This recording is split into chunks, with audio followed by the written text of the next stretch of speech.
نمازوں میں رویا کرو، قنوت میں رویا کرو کہ اللہ وہ دور واپس لا۔ اس کے لیے تڑپو۔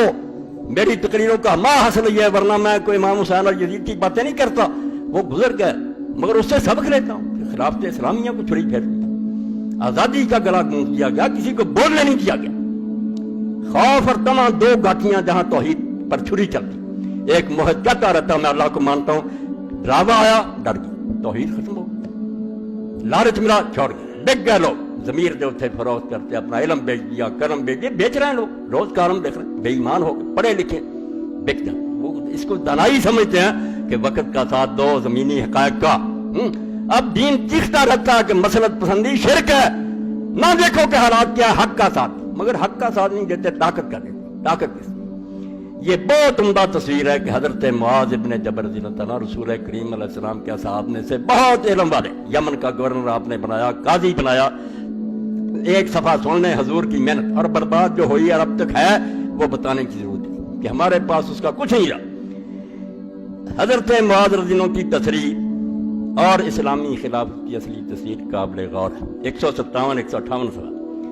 معاذ بن جبل رضی اللہ تعالیٰ عنہ ایک بڑے پائے کے صحابی، اس کے لیے ساتھ ملے کہ تحریکوں کے کوئی ہے تو اس کا ساتھ نہیں، ورنہ اٹھے کہ وہ خلافت آئے یا نہ آئے، اس کے لیے کوشش کریں، یہ سب سے بڑا عبادت کا فریضہ۔ روم کے دربار میں سفیر بن کر گئے تھے، رومی سردار نے کیسر کے جاہو جلال اور اعزاز و اختیارات سے ان کو مروب کرنا تھا۔ دربار جلاد کھڑے ہیں، وہ بادشاہ والا روب تھا، یہاں مسلمانوں پر دوسرا ہی رنگ چھایا ہوا تھا، یہاں تو حضور نے ان کو بدل دیا تھا کہ کیا ہے تخت اور کیا ہے جلاد، اللہ بڑا۔ جن کے دل میں جلال خدا بندی کا نشیمن ہو، ان کی نظروں میں اس طلسم اذخار پہ دنیاوی کیا وقت ہو سکتی، آزاد ہے اللہ رحمت اللہ، دنیا کی ٹھیکریاں انہیں کیا دھوکہ دے سکتی، سونے چند۔ حضرت معاذ رضی اللہ عنہ امیر عرب کے اختیارات کی جن الفاظ میں تصویر کھینچی وہ حسب ذات۔ یہ کوئی شخص بتایا کہ معاویہ رضی اللہ کے دور میں یہ رہا تھا، یزید کی بات نہیں، اس نے ملک عزوز حضور نے فرمایا ظالم بادشاہی، اللہ کے رسول کے کلمات ہیں 30 سال کے بعد تم کون ہو وکالت کرنے والے، اللہ سے ڈر جاؤ، پوری امت کے اجماع کی مخالفت کرتے ہو کہ اس کا دور کوئی صحیح اسلامی حکومت نہیں تھا، ظالموں اللہ بخشے اسے جنت دے، ہمیں کیا اعتراض، مگر خلافت نہیں رہی اسلامی۔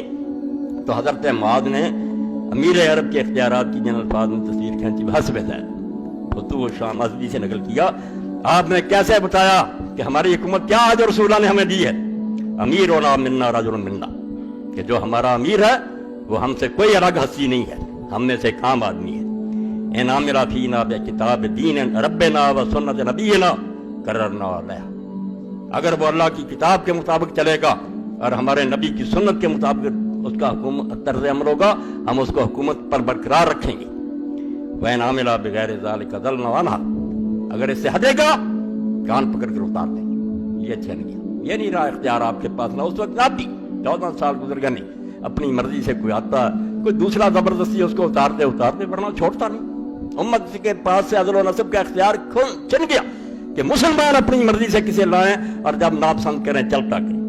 وین ہوا سارا کا کتانا جلا، اگر وہ چوری کرے گا امیر ہمارا ہم اس کا ہاتھ کاٹ دیں، وین زنا جلدنا، اگر وہ زنا کرے گا کوڑے ماریں گے، وین شتم رجل منا شتم، اگر وہ کسی آدمی کو گالی دے گا وہ ریا قدن آدمی برابر گالی دے گا، وین جرہو قادم نفسی، اور وین جرہو غلط چھپاؤ، اگر وہ اس کو زخمی کرے گا تو اپنی جان سے اس کو بدلہ دینا پڑے گا، وہ کہہ نہیں سکے گا کہ میں میرا بدلہ نہیں لیا، اسی وقت اس سے بدلہ لیا جائے گا۔ ولا یحتجب منا، اور وہ ہم سے پردے میں چھپ کر نہیں بیٹھے گا، کھلا ہوگا دروازہ جس کا جی چاہے، ولا یتکبر علینا، اور وہ ہم سے متکبر نہیں بن سکے گا، میں کوئی بڑا ہوں، سڑکیں روک دو اور آرا جلوس، ولا یستأثر علینا فعل الذی افاء اللہ علینا، اور جو مال غنیمت آتا ہے اس میں سے رائی برابر وہ دوسروں سے زیادہ نہیں لے سکتا، وہو کرجل منا، چیخو اس کے لیے وہ دور جو محمد عربی صلی اللہ علیہ وسلم لائے تھے، یہ ہے شاید دور تحفہ جو دنیا کو دیا، نہ پہلے ملا نہ بعد تک، لوگوں نے دیکھا ہی نہیں کہ خلیفے کا کوئی الگ محل، اس کے ساتھ کوئی گاردیں کوئی جلوس، اللہ اکبر، یہ اعجاز ہے اس ایک صحرا نشین کا، بشیر ہی ہے آئینہ دار نذیر۔ آپ دوسرے موضوع کو روکتے ہیں، انسان مٹی کے بنے ہوئے فرشتوں سے بڑھ کر بنا دیا، اسی میں حفاظت ہے انسانیت کی کہ ہوں ایک جنیدی و ارض شہری، ادھر سب سے بڑا ولی تخت پر بیٹھا، کسی مرشد کی بیعت کی ضرورت نہیں، وہ سب سے بڑا مرشد ہے، اس سے کون اللہ تک پہنچانے والا، اور سب سے بڑا حکمران ہے، یہ دو اکٹھے کیے حضور پاک، اور روایت رہ جاتی درمیان میں اب اسلام و سلطان و خوان توما، کہ اسلام اور حکومت کوئی تانا نہ دے اقتدار کا. اگر کوئی اپنے لیے اقتدار چاہتا جیسے انہوں نے چاہا، لعنت ہے اس اقتدار پر. اور کہتا میں فقیر رہوں گا مگر لوگوں کی خدمت کروں گا. عین عبادت سب سے بڑی بات. امام عادل فرمایا سب سے بڑا جس کو انعام ملے گا قیامت کے وہ منصف بادشاہ حاکم، بادشاہ ترجمہ امام. اور سب سے زیادہ جسے عذاب ہوگا امام الجائر، جو حکمران غلط چلے گا. 7 گروہ جو اللہ کے عرش کے سائے کے نیچے ہوں گے ان میں پہلا فرمایا امام عادل حکمران. اس لیے یہ دنیا ہے جس کا جی چلتا بکواس کرتا ہے کہ اقتدار کی جنگ تو شروع سے انبیاء اور کافر لڑ رہے ہیں. اقتدار آپ تانا سمجھتے ہیں کہ بدماشوں کو دے دیں کہ وہ دنیا میں بدکاریاں پھیلائیں، چھیننا تو دونوں جڑوے پائی. کوئی سیاسی نہ کہ سیاست دین سے الگ ہوئی، کچھ بھی نہیں. لعنت ہے اس دین پر بھی اور اس سیاست پر. لا یسلو واحد منہما الا بصاحب الاخر. ان میں سے کوئی ٹھیک نہیں رہے گا جب تک دوسرا ساتھ نہیں ہوگا. نہ سلطان ٹھیک رہے گا اگر اسلام نہیں ساتھ، اقتدار ظالم بنا دے گا. اور اقتدار جو ہے ساتھ نہیں ہوگا میری طرح باز ہوگی، منت ہوگی سماج تو آپ کا جی چاہے گا کپڑے جھاڑ کر چلے جائیں، کوئی عمل نہیں ہوگا. ان میں سے ایک بھی فرمایا ٹھیک نہیں ہوگا جب تک دوسرا ساتھی نہیں ہوگا. مثال کیا دی؟ فالاسلام اصل ہمارا صلو یہد. اسلام ایسے سمجھو جیسے بنیاد ہے عمارت کی، بنیاد ہی نہ ہو تو عمارت گر جائے. جتنی زبردست حکومت کچھ نہیں ظالمانہ. اور بالکل آج ساری دنیا جانتی ہے یہ جنہوں نے چھپایا ہوا اوپر کر کے نا تھوڑا بہت زیب و زینت ہم کہتے ہیں ترقی کا، سب سے زیادہ حرام زادے اور بالکل دہشت گرد بدماشی ہے. دنیا کی جو وسائل چھینتے ہیں، بہانے بناتے ہیں، کوئی چھپی نہیں رہی ان کی بات. ان کے اپنے ملکوں کے بھی جانتے ہیں کہ صرف حرام زادے دھوکہ دیتے ہیں، ورنہ نہ دہشت گردوں سے نہ کوئی، خود دہشت گرد پیدا کرتے. آپ جہاز بنائے ہوئے کمپنیاں جن کے ذریعے منشیات لے جاتے ہیں اور ملکوں میں دیتے ہیں کہ ہمارے نوجوان جو نشے میں پڑ دیں اور ہم جاتے ہیں، یہ سب کچھ چھپا ہوا. کوئی نہیں منشیات سے صرف غریبوں کو کچلتے ہیں کہ عوام کچھ لے رہے ہیں. آپ بدماشیاں کرتی، کمپنیاں بنائی. تو فرمایا ٹھیک نہیں چلے گا جب تک دوسرا نہیں ہوگا. اگر اسلام نہیں ہوگا سلطان گر جائے گا، ظالم حکومت ہوگی. بس سلطان و حارس، اور سلطان کی مثال جو خلیفہ وقت کی وہ چوکی دار کی ہے عمارت کا. ومالا حارس لہو ضائع. جس عمارت کا کوئی پہرے دار ہی نہیں وہ بھی لٹ جائے گی، جس کا جی چاہے لٹ. یہ کام تو اللہ کے رسول علیہ السلام نے کیا. اور اس کے بعد مولانا آزاد کیسے لکھتے ہیں؟ سنو، غیر حدیثوں کی تازہ کتاب ہے مگر ظالم اس کو چھپا جاتے ہیں. میں اور کیا کہہ رہا ہوں، ان الفاظ کو غور سے پڑھو. کیا اس سے واضح تر، اس سے روشن تر، اس سے صحیح تر، اس سے مؤثر تر الفاظ میں جمہوریت کی حقیقت ظاہر کی جا سکتی ہے؟ کیا حکومت عام کی اس سے بہتر نوعیت ہو سکتی ہے جو حضرت معاذ نے فرمائی؟ کیا مساوات نوعی اور عدم تفوق اور ترجیح افراد کی اس سے بہتر مثال تاریخ عالم پیش کر سکتی ہے؟ اور آگے کیا کہتے ہیں؟ اللہ بنو امیہ سے انصاف کرے، ان ظالموں کو سزا دے جنہوں نے اسلام کی اس مقدس تصویر مساوات کو اپنی کثافت سے ملوث کر دیا اور اس کی بڑھتی ہوئی قوتین دور عروج میں پامال مفاسد استبداد ہو کر ڈکٹیٹرشپ کے پاؤں میں کچل دیا. اللہ بنو امیہ سے انصاف کرے. میں بھی یہی کہتا ہوں کہ اللہ ان سے نپٹے. انہوں نے عین اس وقت جب اسلام اوپر چڑھ رہا تھا اس کو دنیا کی بادشاہت بنا دی. اور آج تک ہم ان کے جرموں کا ڈیفینس کر رہے ہیں. ہم جو کہتے ہیں کہ ہندوستان پر حملے کیا، ہم مجرم ہیں. کیوں حملے کیے؟ جب اسلام نے یہاں نافذ کیا، آئے خزانے لوٹے، مندر توڑے، وہ غازی ہیں، شہید ہیں، یہ تاریخ کو مس کیا. ہم قرآن سے ہٹ گئے، غلط میں یاروں پر جانتے کہ انہوں نے علاقے فتح کیے. علاقے فتح کر جرم ہے. علاقے فتح کرنا صرف ابوبکر و عمر کے لیے جائز رضی اللہ تعالیٰ عنہ، جن کے اپنے علاقوں میں اسلام چل رہا تھا. انہیں حق تھا کہ بھائی اپنے علاقوں میں یہ چلاؤ، ورنہ ہماری ریت بن جاؤ، عدل و انصاف سے فائدے اٹھاؤ، ورنہ ہمارے. بالکل جائز بات. ان کو کیا حق ہے جو آپ بدماشیاں کر رہے ہیں، شرابیں پی رہے ہیں، لونڈیاں رکھی ہوئی ہیں، لوگوں کا مال لوٹتے پھرتے ہیں، خزانے لوٹ کر لے جاتے ہیں، جا کر وہاں محل بنا لیتے ہیں. یہ کوئی اسلامی حکمرانی ہے اللہ کے لیے. وہ شاہ ولی اللہ کی بات یاد رکھیں، اسلام کا دفاع کیا کریں، مسلمانوں کے اعمال کا دفاع نہ کیا کریں.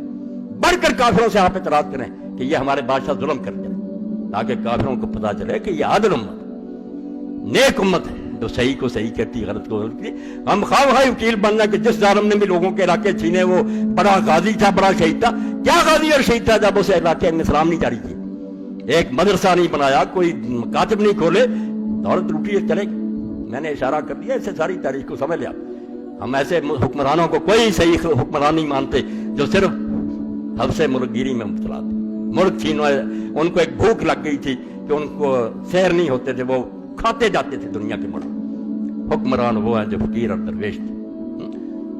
تو ایک بات تو یہ ہے، اور دوسری ضمنی بات یہ ہے، کتابوں بھی لکھی اس دور میں، آپ حیران نہ ہو، میں جانتا ہوں، میرے پاس روزانہ کتابیں آتی ہیں، دھڑا دھڑ بارش کے قطروں کی، اتنے خبیث ہیں یہ لوگ جو امام حسین کے خلاف اٹھ کھڑے ہیں۔ اور کیا وجہ؟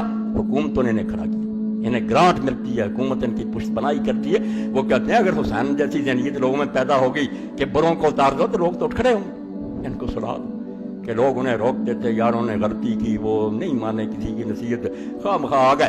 یہ میرے بھائیوں حکومتوں کے لیے بڑا فائدہ ہے اس میں کہ روشنی کا ایک مینار ہے، اس کو گرا دیا جائے۔ جیسے ڈاکو آتے ہیں پہلے لائنیں کاٹ دیتے ہیں کہ بتیاں بجھ جائیں، یہ بتی بجانا چاہتے ہیں کہ ساری تاریخ میں صرف ایک کھڑا ہے ستون، وہ ہٹا دیا جائے تو پاک ہو جاتا رہا۔ پھر یہی ہے کہ ہم تسبیحیں گردانتے رہیں گے، سجدے کرتے رہیں گے یا عیاشیاں کرتے رہیں گے، بولیں گے کیا کام کرو، نمازیں پڑھو، پڑھنا چاہتے ہو تو زیادہ برا لگتا آنکھیں بند کر لو، یہی حال ہوگا۔ تو حسین رضی اللہ تعالیٰ ان کے لیے موت ہے، تا قیامت قطع استبداد کر، موج خون چمن ایجاد کر۔ جہاں ہسٹری میں آپ کو نظر آئے گا کوئی انقلابی تحریک اٹھی، پڑھ کر دیکھ لیں، صرف حضرت حسین کا حوالہ۔ لوگ اٹھے ہی اس لیے جانے دی کہ ایک طرف مسلط ہے کہ حالات یہ کہتے ہیں کہ چپ رہنے میں بہتری، ایک طرف عشق ہے، ایثار اور فدائیت ہے کہ جان دے دو، اعلیٰ اقدار رسول تباہ ہو رہے ہیں، اصولوں کی حفاظت کرو، جان بہت اتنا چاہے اصول بچاؤ۔ یہ تاریخ میں کبھی کبھی لوگ کرتے ہیں، ان کی برکت سے چلا آتا دین پہلے بھی امتوں میں اب بھی، جو نہیں سوچتے کہ اس میں نفع نقصان کیا ہو، جو سود و زیاں کی میزان لگاتے ہیں کہ اس میں فائدہ کیا، وہ اندر ہی گھسے رہتے ہیں، وہ نہیں کبھی میدان میں آتے۔ جو بیچارے آتے ہیں میدان میں وہی سوچ کر آتے ہیں کہ ٹھیک ہے صرف بربادی بربادی، مگر جس دھج سے کوئی مقتل کو گیا وہ شان سلامت رہتی ہے۔ یہ جان تو آنی جانی ہے، اس جان کی تو کوئی بات نہیں، وہ نہیں پھر مرتے زندہ ہو جاتے ہیں، دوسرے کیڑوں کی طرح مر جاتے ہیں، پتہ بھی نہیں کہاں دفع ہوا، یہ زندہ ہو جاتے ہیں کیونکہ وہ اقدار کی ویلیوز کی حفاظت کرتے ہیں کہ دنیا میں جو اصول ہے حق کے، یہ نہ کہو کہ طاقت حق ہے، یہ کہو حق طاقت ہے۔ تو صحیح بات، وہ حق وہ طاقت ہے، طاقت حق نہیں ہے کہ کوئی آدمی طاقتور بن گیا تو ٹھیک ہے وہ، مگر زیادہ ایسے ہی ہوتا ہے۔